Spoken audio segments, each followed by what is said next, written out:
Hello dear students, last class में हम लोग अल्कोहल्स की रिएक्शंस पढ़ रहे थे PCl5 और PCl3 के साथ, और उसी का कंटिन्यूशन एक रिएक्शन आज हम लोग अभी स्टडी करेंगे, रिएक्शन विद SOCl2। फिर हम ये भी देखेंगे कि PCl5 और PCl3 के साथ रिएक्शंस जो कर रहे थे और जो ये यहाँ पे आज हम SOCl2 के साथ रिएक्शन करने वाले हैं उसमें किस तरह का डिफरेंस है। प्राइमरली देखने पे तो हमें लगता है कि सब कुछ एक जैसा ही तो चल रहा है। लाइक ROH के अंदर चाहे मैं HCl डालता हूँ या मैं PCl5 डालता हूँ या मैं PCl3 डालता हूँ या अभी मैं जस्ट SOCl2 डालने वाला हूँ, तो सभी में बनता तो RCl ही है। फिर क्यों हम ये चारों रिएक्शंस पे अलग अलग डिस्कशन कर रहे हैं, जबकि क्वेश्चन में तो हम देख चुके हैं ऑलरेडी, हमें अल्कोहल से हैलाइड बनाना ही पूछा जाता है। एक्चुअली इन सभी में कुछ कुछ डिफरेंसेस है। जैसे अगर आप रिकॉल कर पाए, लास्ट लेक्चर के अंदर मैंने बताया PCl5 और PCl3 के साथ जो रिएक्शन है वो SN2 मैकेनिज्म शो करती है। SN2 मैकेनिज्म मतलब आपको सिमेट्री में इन्वर्जन अपीयर होगा अगर कायरल कार्बन प्रेजेंट है तो। वहीं SOCl2 के अंदर अगर आप देखें तो आपको सिमेट्री में रिटेंशन नजर आता है और आप चाहें तो इन्वर्टेड प्रोडक्ट भी पा सकते हैं। जबकि HCl के साथ रिएक्शन में वो डिपेंड करता था आप SN1 से प्रोसीड कराने के लिए फैक्टर अप्लाई करते हैं या SN2 से। तो अकॉर्डिंगली अगर आप SN1 से अप्लाई करेंगे तो आपको रेसेमिक मिक्सचर मिलेगा, मींस इन्वर्टेड और रिटेंटेड दोनों प्रोडक्ट मिलते हैं। अदरवाइज आप अपनी चॉइस के अकॉर्डिंग किसी एक पर्टिकुलर प्रोडक्ट की अमाउंट को बढ़ा सकते हैं। ओके, तो चलिए हम लोग इन दोनों पे ऑलरेडी डिस्कशन कर चुके हैं कि PCl5 और PCl3 के साथ किस तरह से SN2 मैकेनिज्म में ये प्रोडक्ट बनते थे। आज हमारे सामने SOCl2 है जिसमें मैं आपको बता रहा हूं कि रिटेंशन प्रोडक्ट बनेगा। ये मैंने अल्कोहल ले लिया ROH और ये हमारे पास SOCl2 है जहां अल्कोहल सल्फर पे एज ए न्यूक्लियोफाइल अटैक करेगा। ऑक्सीजन अपने लोन पेयर्स के साथ यहां इस सल्फर पे अटैक करता है और ध्यान से मैकेनिज्म को देखिएगा। ROH ये अल्कोहल था, ये O ने सल्फर पे अटैक किया जिसके ऊपर एक O नेगेटिव बन गया है, 2 Cl लगे हुए हैं, O पे पॉजिटिव चार्ज आ गया,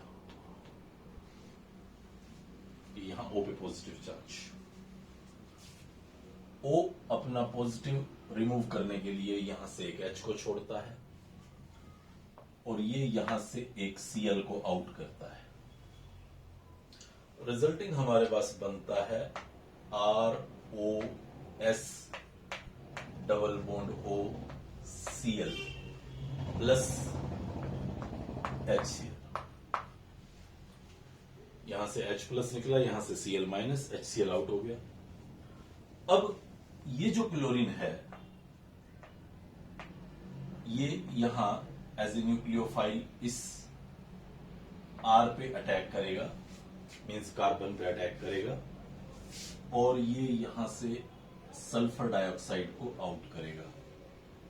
देख सकते हैं आप यहां पे जिस तरफ से OSO ग्रुप लगा हुआ था उसी तरफ Cl आके अटैक कर रहा है, रिजल्टिंग RCl प्लस SO2। तो ये SO2 आउट हो गया, HCl पहले आप आउट कर चुके हैं और RCl ये आपके पास यहां पे एल्काइल हैलाइड एक प्रोडक्ट बना जो कि retention of the symmetry show कर रहा है। आप देख सकते हैं अगर मैं इस R को थोड़ा सा एक्सपेंडेड वर्जन में दिखाऊं लाइक दिस, तो ये SO2Cl जिस तरफ लगा हुआ है उसी तरफ से Cl ने इस कार्बन पे अटैक कर देना है, कोई अपोजिट डायरेक्शन से अटैक नहीं होगा। Means only you will be having here is the retention in symmetry. एक और बहुत इंपॉर्टेंट बात याद रखिएगा, बहुत ही की पॉइंट मैं यहां पे बता रहा हूं इस SOCl2 के साथ रिएक्शन करने में। ये जो रिएक्शन मैंने आपको दिखाई है SOCl2 की, वो रिटेंशन प्रोडक्ट तभी देता है जब आपके सामने प्योर SOCl2 प्रेजेंट हो। अगर आपके सामने यहाँ SOCl2 के अंदर कोई बेस प्रेजेंट है, लाइक सपोज करें मैं एक बेस यहां पे लिख देता हूं जो जनरली रिएक्शंस में मुझे नजर आता है, pyridine C5H5N। अगर आप pyridine की प्रेजेंस में इस SOCl2 का रिएक्शन करेंगे तो प्लीज रिमेंबर आपको रिटेंशन अपीयर नहीं होता, हमें इन्वर्टेड प्रोडक्ट नजर आएगा। वो क्यों? एक्चुअली pyridine एक अच्छा बेस है तो वो इसके H+ को आउट कर लेता है और H+ को आउट करने के बाद जो पीछे Cl नेगेटिव बचता है वो Cl नेगेटिव यहाँ पे एज ए न्यूक्लियोफाइल इस कार्बन पे अटैक करेगा, ना कि ये अंदर वाला Cl अटैक करेगा। रिजल्टिंग जब ये यहां से अटैक करेगा तो ये बैक डायरेक्शन से अटैक करता है और हमारे पास बनता वही RCl है, लेकिन अब की बार इन्वर्टेड प्रोडक्ट होगा, SN2 मैकेनिज्म फॉलो होगा। So what we have to recall, what we have to remember, अगर SOCl2 प्योर फॉर्म में लिया हुआ है तभी आपको रिटेंटेड प्रोडक्ट मिलेगा, मींस सेम सिमेट्री का प्रोडक्ट मिलेगा। अदरवाइज आपको अगर pyridine जैसा बेस आपने लिया हुआ है तो इन्वर्टेड प्रोडक्ट मिलेगा, उस टाइम पे ये रिएक्शन वाया SN2 जाएगी। अगर pyridine नहीं लिया हुआ, ये Cl अटैक नहीं कर रहा, सिर्फ इंट्रामोलिकुलर ही अटैक पॉसिबल हो रहा है, मैकेनिज्म का एक स्पेशल नाम मैं यहां पे बता रहा हूं, SNI मैकेनिज्म। ये तीसरा सब्स्टिट्यूशन का टाइप आज समझा दिया मैंने।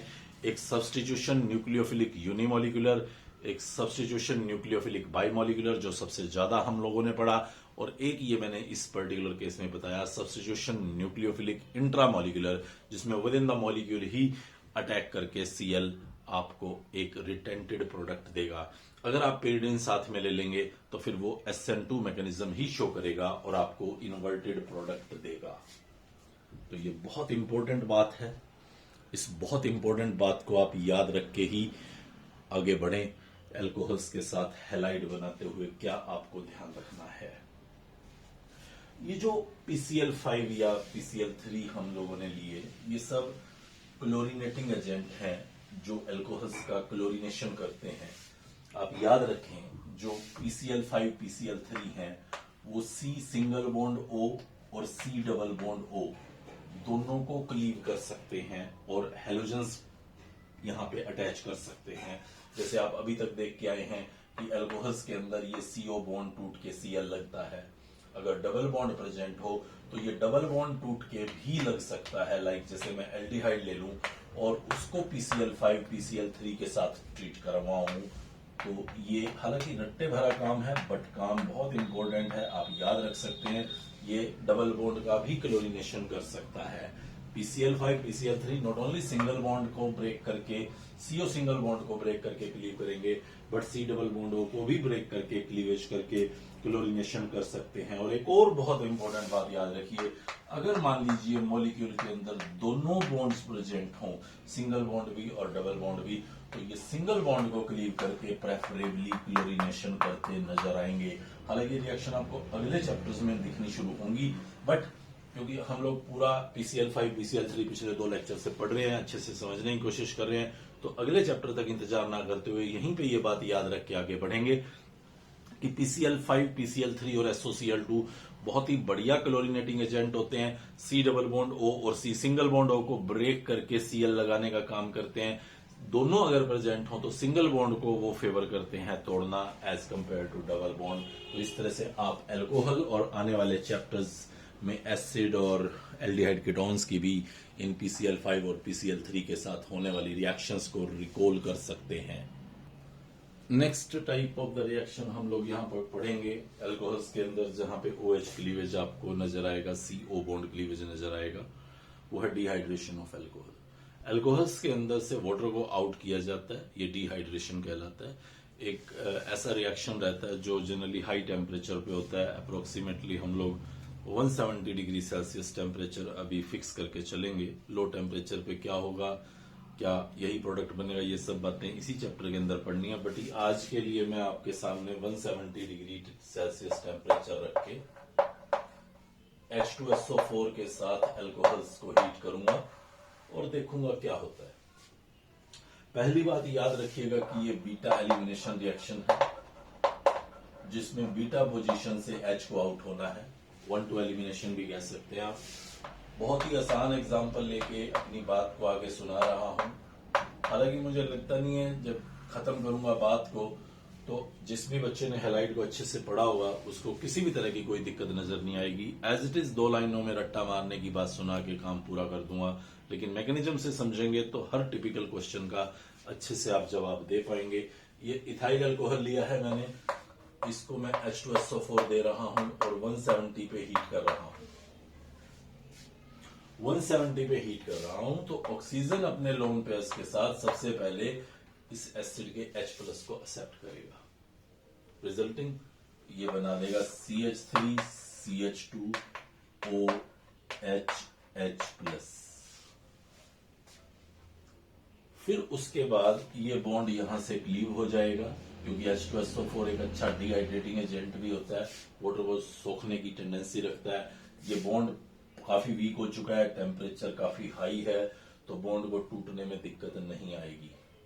रिजल्टिंग आपके पास CH3 CH2+ और ये वाटर आउट। मींस पहली बात दिमाग में आई कि कार्बोकेटाइन बनता है, क्योंकि टेम्परेचर बहुत हाई रखा हुआ है। आप मेरी इस बात को फिर दोबारा से नोटिस करें, अगर मैं यहां पे टेम्परेचर 110 डिग्री रख दूं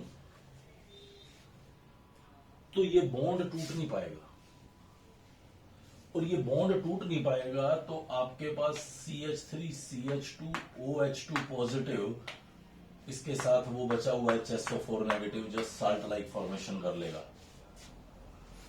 इसका H+ लिया आपने, HSO4 नेगेटिव पड़ा हुआ है और वो H+ इसके पास चला गया, ये ऐसा बन के खड़ा हो जाएगा। अगर आपने 140 डिग्री टेम्परेचर कर दिया तो ये बॉन्ड टूट जाएगा, फिर आपका ये एल्काइल कार्बोकेटाइन CH3 CH2+ बन जाएगा। अब मुझे यहां से, क्योंकि ये हाइपर कॉन्जुगेशन हो रहा होगा, कार्बोकेटाइन से नेक्स्ट कार्बन का H हाइपर कॉन्जुगेशन कर रहा होगा, H पे स्लाइड पॉजिटिव चार्ज होगा, जो HSO4 नेगेटिव बना हुआ है वो यहां से इसके H को लेने की, छीनने की कोशिश करेगा और एल्कीन बनाने की कोशिश करेगा। प्लीज रिमेंबर 140 में ये बॉन्ड भी नहीं टूट पाएगा।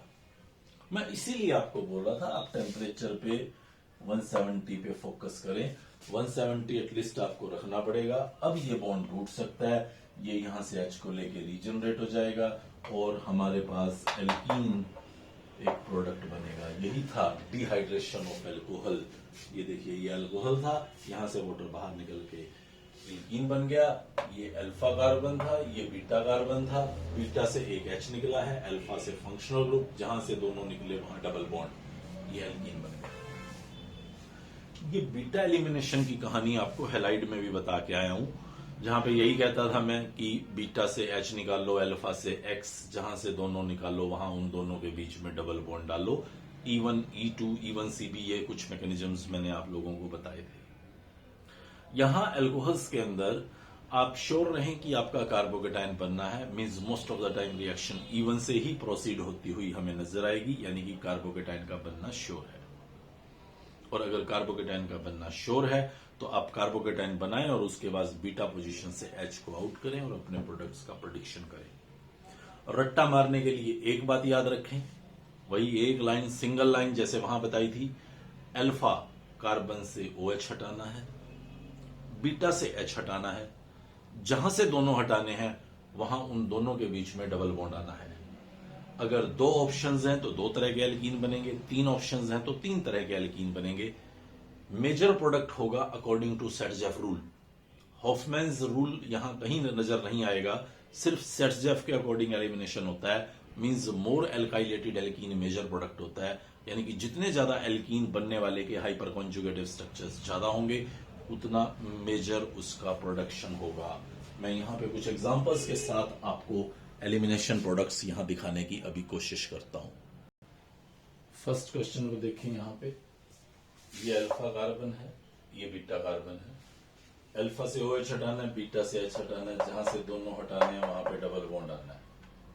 दैट्स ऑल, वाटर बाहर। इधर देखें, ये अल्फा कार्बन है, ये 2 बीटा कार्बन हैं, मतलब 6 beta hydrogens. All the 6 are same, किसी भी एक H को हटाएं। ये देखिए मैं इसको हटा रहा हूं, एक जगह से H हटाना है, यहां से OH, जहां से दोनों हटाए वहां डबल बॉन्ड, एल्कीन आ गया प्लस वाटर।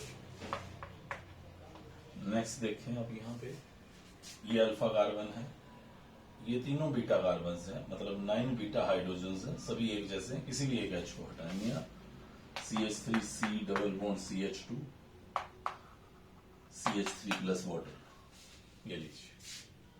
नेक्स्ट देखिए, ये अल्फा कार्बन है, जहां फंक्शनल ग्रुप लगा हुआ है, यहां से OH हटाना है। ये बीटा कार्बन है, ये बीटा कार्बन है, तो इस बीटा कार्बन से H हटा सकते हैं, इससे H हटा सकते हैं। एक बार इससे हटाता हूं, CH3 CH double bond CH3 plus, अगली बार यहां से हटाता हूं, CH2 double bond CH2 CH3। दो तरह के प्रोडक्ट बनेंगे। जब दो तरह के प्रोडक्ट बनेंगे तो एक मेजर होगा। देखिए कौन सा एल्कीन हाइपर कॉन्जुगेशन ज्यादा दिखा सकता है, तो यहाँ पे देखें ये अल्फा कार्बन है, यानी कि ये डबल बॉन्ड कार्बन है, उसके नेक्स्ट कार्बन पे 3 H है, ये डबल बॉन्ड कार्बन है, उसके नेक्स्ट कार्बन पे 3 H है, तो टोटल आपको यहाँ पे 6 हाइपर कॉन्जुगेटिव स्ट्रक्चर बनते नजर आएंगे। जबकि यहाँ पे अगर आप देखें तो सिर्फ 2 हाइपर कॉन्जुगेटिव स्ट्रक्चर्स बनेंगे इस कार्बन के लगे H की वजह से। रिजल्टिंग ये मेजर होगा, ये माइनर होगा। सेट-जेफ रूल ने हमें यही समझाया था, सेट-जेफ रूल के अकॉर्डिंग ही हमें यहाँ पे मेजर माइनर प्रोडक्ट्स प्रेडिक्ट करने हैं। ये दो और रिएक्शन देखें अभी यहाँ पे, यहाँ ये अल्फा कार्बन है, फंक्शनल ग्रुप जिस कार्बन से लगा हुआ है, ये बीटा कार्बन है, ये भी बीटा कार्बन है जिसपे 2 H लगे हैं, और ये भी बीटा कार्बन है जिसपे 2 H लगे हैं। H को दिखाया नहीं जाता, अंडरस्टूड होता है, यहां भी 2 लगे, यहां भी 2 लगे, यहां भी 2 लगे, बॉन्ड पूरा करना उनको। तो ये 4 हाइड्रोजन एक जैसे हैं, ये 3 एक जैसे हैं, तो एक बार इन 3 को निकाल दूंगा और अल्फा कार्बन से OH निकाल दूंगा, C, this is your product. एक बार इन 4 में से किसी एक को निकाल दूंगा, सी हियर वेरी केयरफुली, ये लीजिए, ये 2 आ गए। मेजर कौन होगा? ये मेजर होगा। आप हाइपर कंजुगेशन काउंट कर सकते हैं, डबल बॉन्ड कार्बन से नेक्स्ट कार्बन पे 3 H, डबल बॉन्ड कार्बन से नेक्स्ट पे 2, डबल बॉन्ड कार्बन पे नेक्स्ट पे 2, तो 7 हाइपर कंजुगेटिव स्ट्रक्चर यहां नजर आएंगे, जबकि यहाँ पे 4 आएंगे। रिजल्टिंग ये मेजर होगा, ये माइनर होगा। यहाँ पे आ जाइए, ये अल्फा कार्बन है, ये बीटा कार्बन है, अल्फा से OH हटाना है, बीटा से H हटाना है।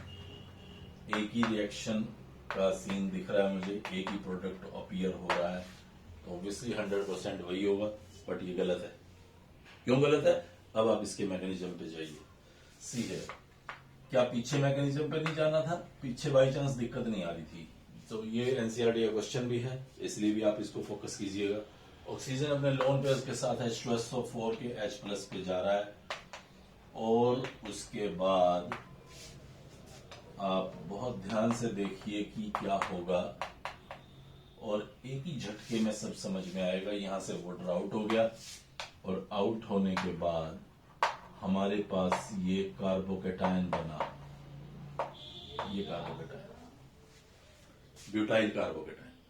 अब कार्बोकेटायन बना, तो कार्बोकेटायन के जस्ट नेक्स्ट कार्बन पे एक H है जो हाइपर कॉन्जुगेशन, जो रीअरेंजमेंट कर सकता है। तो इस रीअरेंजमेंट की वजह से कार्बोकेटायन जो आपका प्राइमरी था वो मोर स्टेबल सेकेंडरी में बदल गया। आपके लिए इसमें कुछ नहीं करने का था, ये अपने आप ऑटोमेटिकली ऐसा शिफ्ट हो गया और ये कार्बोकेटायन बन गया। ओके, अब आप देखिए, अब यहां से एक ये H है जो निकल सकता है इसे एल्कीन बनाने के लिए, और एक यहां से H है जो निकल सकता है एल्कीन से बनाने के लिए। रिजल्टिंग आपको 2 तरह के प्रोडक्ट मिलेंगे, जिसमें एक प्रोडक्ट होगा ये और दूसरा प्रोडक्ट होगा ये, और डेफिनेटली सेट-जेफ के अकॉर्डिंग ये मेजर होगा। अब मैकेनिज्म दिमाग में नहीं है तो रट्टा मारा हुआ है, रट्टा मारा हुआ है तो देखो रट्टे का इतना रिस्क तो रहेगा कि आपका कहीं कुछ गड़बड़ हो जाए, तो यहां गड़बड़ होने का पूरा चांस था। बट अगर मैकेनिज्म आपने समझा हुआ है तो आप बहुत आराम से ये जवाब दे पाएंगे, बता पाएंगे कि मेजर ये होगा, जो कि हमारी एक्सपेक्टेशंस में ही नहीं था। हम एक बार फिर इसी रिएक्शन पर डिस्कशन करेंगे इसी चैप्टर के अंदर, जब हम लोग इथस का प्रिपरेशन पढ़ रहे होंगे, तो वहां टेम्परेचर को लेके 140 पे क्या क्या हो सकता है, कब कब क्या क्या हो सकता है, ये सब बातें हम यहाँ पे आपसे डिस्कस करेंगे, जो कि बहुत ही इंपॉर्टेंट पार्ट रहेगा इस पर्टिकुलर चैप्टर का, इस पार्ट ऑफ द रिएक्शंस का। कुछ और रिएक्शंस भी हैं जो हमें यहाँ पे अल्कोहल्स को लेके स्टडी करनी है, जिसमें एक टाइप ऑफ द रिएक्शन आता है ऑक्सीडेशन रिएक्शन, रिडक्शन रिएक्शन। तो ऑक्सीडेशन और रिडक्शन रिएक्शंस पढ़ेंगे। देन फिनोल की कुछ केमिकल प्रॉपर्टीज पे और डिस्टिंग्विशिंग को लेके अभी चैप्टर में काफी कुछ बाकी है, जिसके ऊपर हम यहाँ आने वाले टाइम में डिस्कस करेंगे। अच्छे से इसको तैयार करें, पढ़ें, अंडरस्टैंड करें। Good bye.